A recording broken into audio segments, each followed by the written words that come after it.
Good evening. This is CTV News for Friday, February 10th. I'm Byron Scott. And I'm Rochelle Metzger. Thank you for joining us tonight. Prince George's County Police Chief Hank Stawinski addresses accusations of racial bias within his agency.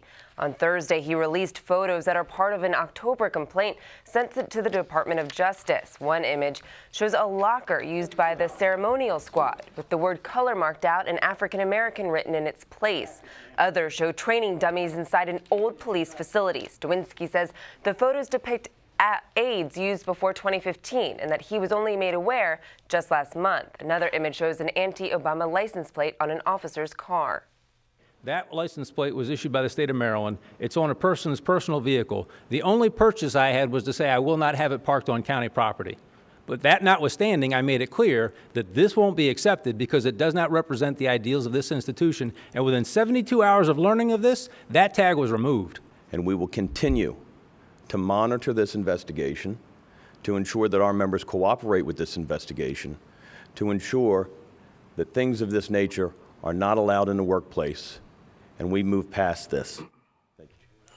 Now, last week, the Justice Department confirmed receipt of a complaint letter from a group of minority officers claiming discrimination inside the force. Stawinski says he knows little about it, so he sent his own letter to the DOJ asking for insight. We've been trying diligently to get information and address concerns and have been met with nothing. Thus the letter, and there's others. Meantime, a panel created by the department and the FOP to examine issues of fairness in the department's promotions and discipline practices met for the first time yesterday. 3 million gallons and counting. That's the amount of raw sewage that is spilled from a ruptured pipe at WSSC waste treatment plant in Accokeek.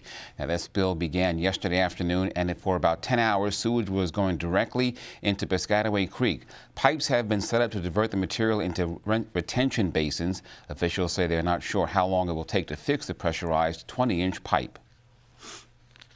So they got to dig down into there, and that's what they're doing now, is getting down to the bottom to that rupture, see what kind of repairs they're going to need to make, and that's part of the equation of how long this might take to repair. Orion says overflow is not affecting drinking water. Well, even though WSSC officials say the spill has been contained, they admit that for hours raw sewage was pouring into nearby Piscataway Creek. This is a well-known area for boating, fishing, recreation, making some residents concerned.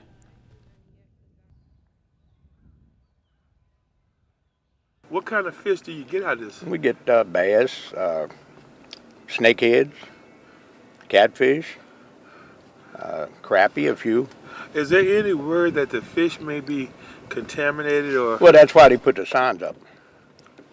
That that's a sewer spill. So when is the spill? State the gallons it's spilt and this, that, and other. Is there a period of time where the fish will be cooked okay? Is it just like a period of time? Well, they say 30 days, but it depends on the weather we get.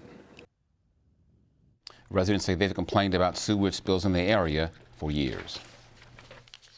In response to numerous executive orders recently signed by President Trump, state Democrats present a resolution that would protect Maryland residents. This comes after a protest of the action when Republican senators walked out of the chamber yesterday.